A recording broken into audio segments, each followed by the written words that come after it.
बहू ने ससुराल वालों को सिखाया सबक, एक नई शुरुआत। दोपहर का सारा काम निपटा कर नीति जैसे ही थोड़ा आराम करने की सोची, ससुर जी का फरमान आ गया। बहू एक कप चाय हो जाती तो मज़ा आ जाता। सुनते ही नीति का खून खौल उठा, लेकिन कर भी क्या सकती थी, चाय तो बनानी ही है। क्योंकि ससुर जी का मन है, मना कैसे कर दे।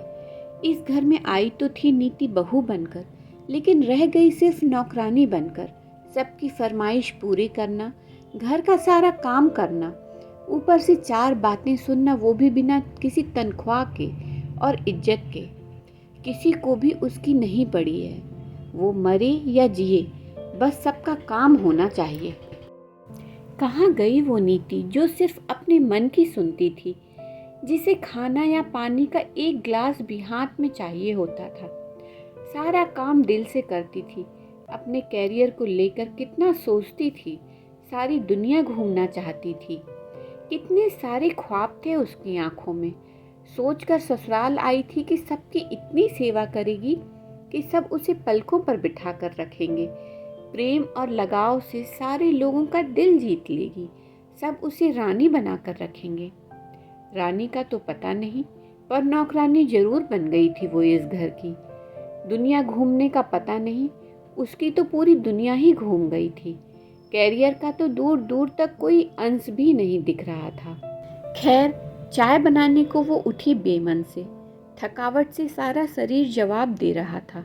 फिर भी तभी पति देव जी का फरमान आया कि चाय के साथ पकोड़े भी बना लेना। जब से ये लॉकडाउन हुआ है, तब से नीति की हालत और खराब हो गई है। दिन भर कुछ ना कुछ बनाते खिलाते ही बीत जाता है, और चाय की तो कोई गिनती ही नहीं है, कितनी बार बनाना पड़ता है।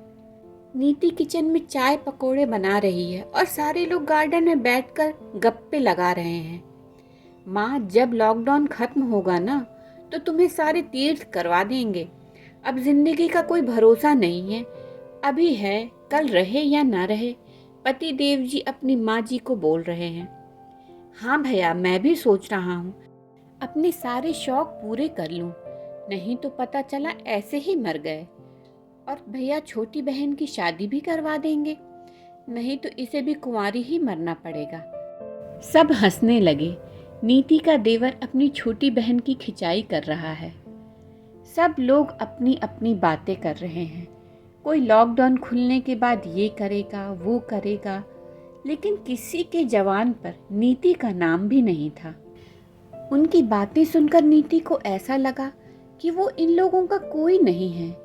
अब जो भी करना होगा या सोचना होगा, उसे ही होगा। आखिर जिंदगी उसकी है, ऐसे ही खाना बनाने में तो नहीं बर्बाद कर सकती थी। और कर भी देती, लेकिन किसके लिए? इन लोगों के लिए, जिन्हें उसकी कोई फिक्र ही नहीं है। बस, अब कुछ नहीं होगा मेरे साथ, अब मेरी जिंदगी मेरे हिसाब से चलेगी। वो चाय और पकौड़े लेकर जाती है उन लोगों के पास।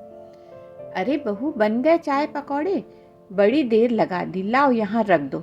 नीति चाय का ट्रे मेज पर रख देती है और खुद कुर्सी पर बैठकर एक प्याला चाय का लेती है और पीते हुए बोलती है।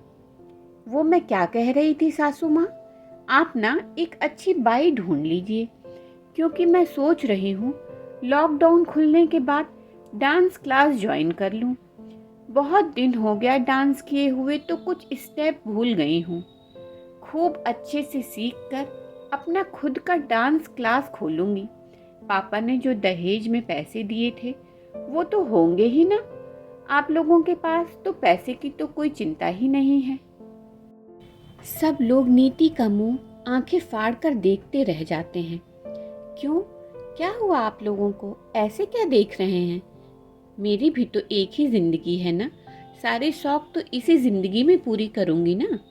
अब कहीं से तो शुरुआत करनी ही पड़ेगी ना। क्यों पापा जी, सही कहा ना मैंने? किसी के मुंह से एक शब्द भी नहीं निकला। सब चुप होकर बस सुन रहे थे। आप लोग तो चाय भी नहीं ले रहे हैं। देखिए, मेरी चाय खत्म भी हो गई, अब तो चाय ठंडी हो गई, मैं दूसरी लाती हूँ। सब लोग नीति का ये रूप देखकर हैरान हैं। ये कौन है? वही नीति जो हमारी बात बिना कुछ बोले चुपचाप सुनती थी, और आज सिर्फ अपनी सुनाकर चली गई, वो भी इतनी बेबाक। आज नीति के चेहरे पर एक संतोषजनक मुस्कान थी और एक अलग आत्मविश्वास भी। अब उसे कोई नहीं रोक सकता था। अब वो एक अलग रूप ले चुकी थी। कभी कभी हमें अपने लिए अपनों के सामने खड़ा होना ही पड़ता है, अपने आत्मसम्मान के लिए, अपना महत्व बताने के लिए। और यदि आपने इस कहानी से अपने आत्मसम्मान को जगा लिया है तो इस चैनल को सब्सक्राइब ज़रूर करें।